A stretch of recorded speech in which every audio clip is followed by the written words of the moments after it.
Hi, I'm James. I'm a physician assistant and founder of PA Mentor Online, bringing you the best tips and tools necessary for you to successfully get into a PA program. So it's New Shirt Day, and this one just recently arrived.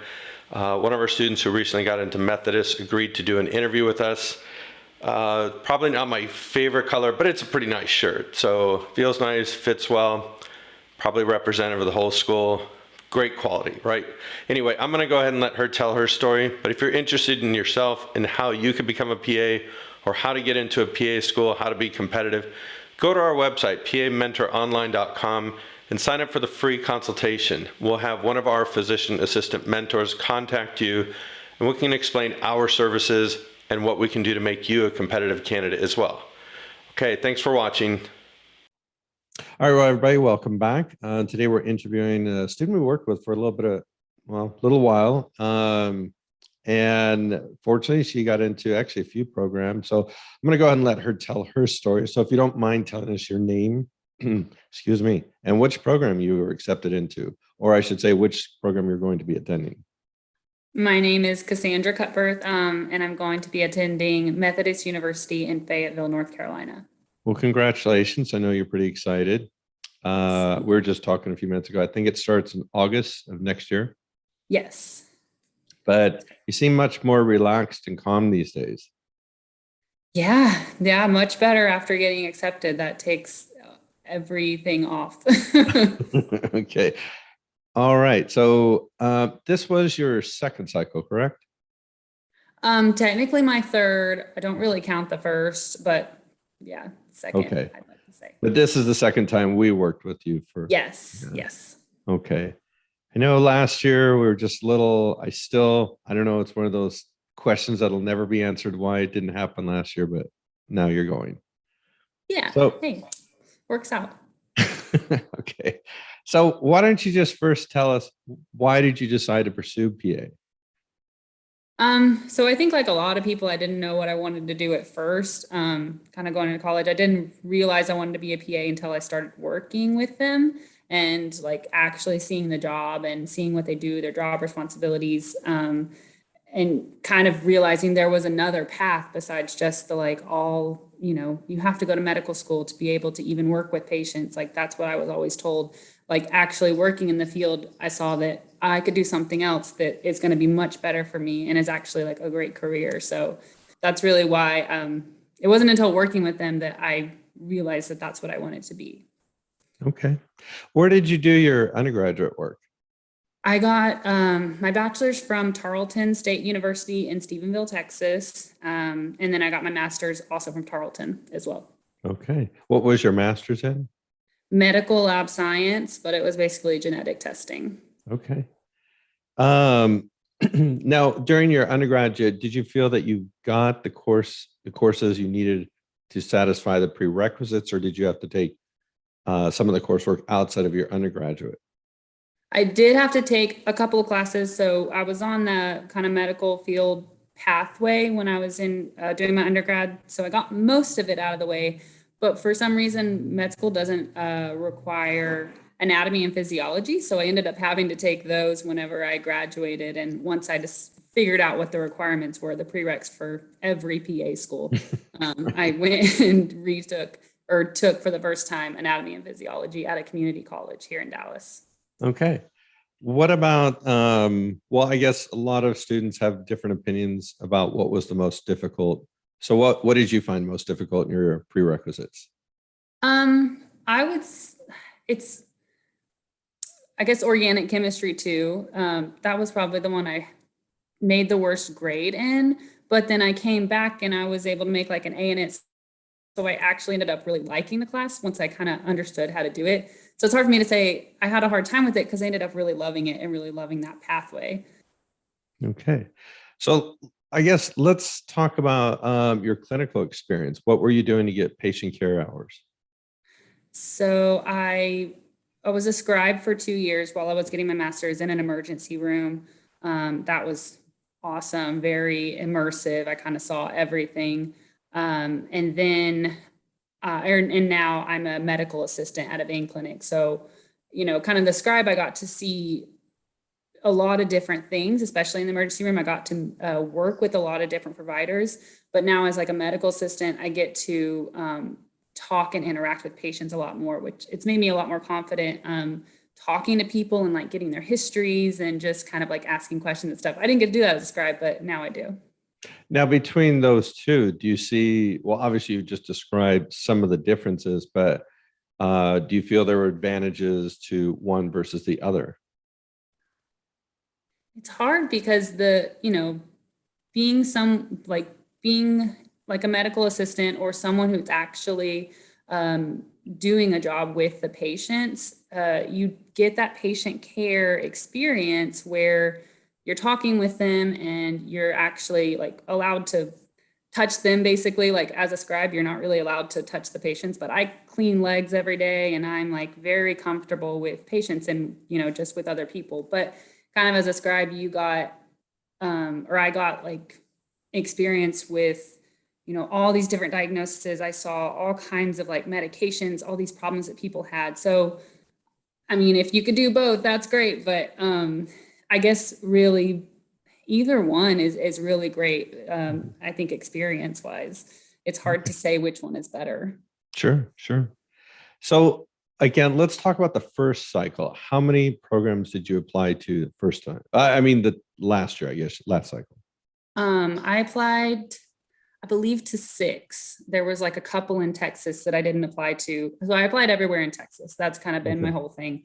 And there's 8 programs in Texas. So I applied to, I think, 6 last year because there was just a couple that I just knew that I wasn't going to go to or I wouldn't want to go to. So it was 6 last year. Okay.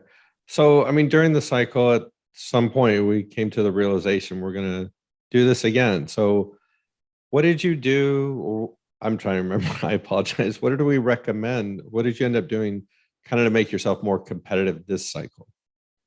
I got more shadowing hours, more volunteer hours, and I switched jobs. So I was working in a lab, kind of doing what my degree was for. And that was really hard to do, but I'm so glad that I did it. I ended up being in a great place and still really liking my job and getting paid well, actually. So that's always a big thing when you're like going from a big job to something for patient experience hours. They don't always pay great for those. So that's always like a hard thing to do, but you got to do that to really like make this step. You got to show commitment that that's what you want to do.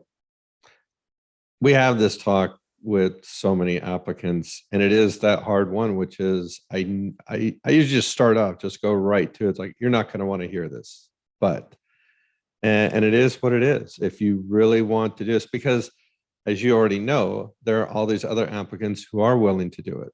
So, and it makes a difference. And I know it's hard because especially maybe if you have a family or you have a career, you have financial commitments to leave a job that does pay well to go to something that's not, but it's what we all have to do in order to get to this spot. So I'm glad you did.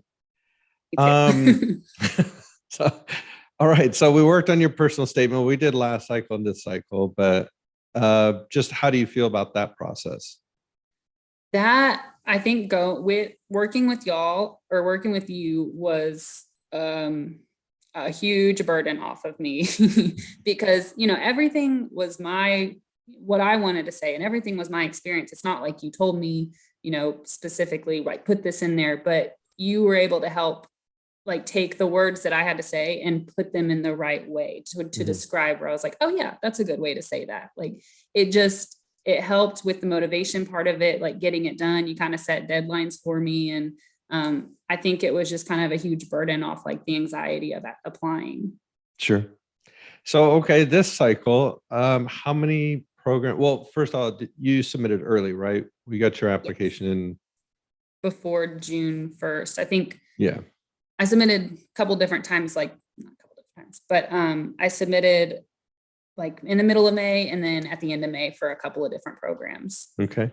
And how many programs did you apply to this cycle? I think 12. Okay. And then out of that, how many interviews? 4.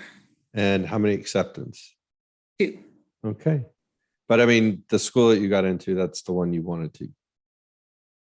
It wasn't even my first choice whenever at the beginning of all this, but then kind of after going there, after kind of seeing what opportunities awaited there, it became just this, it was just like this thing that opened up like, oh my gosh, that's the perfect fit for me. And I bet a lot of people go through that where they're like, okay, I only want to go to this school because it looks like on paper that's perfect. But then you start interviewing with them and you find out, what they're all about and kind of the different places, even where you want to live, because that's a huge thing. Like the location of where you're going to live for the next 2 or 3 years, that's something important to look at. So it really became, my number one choice.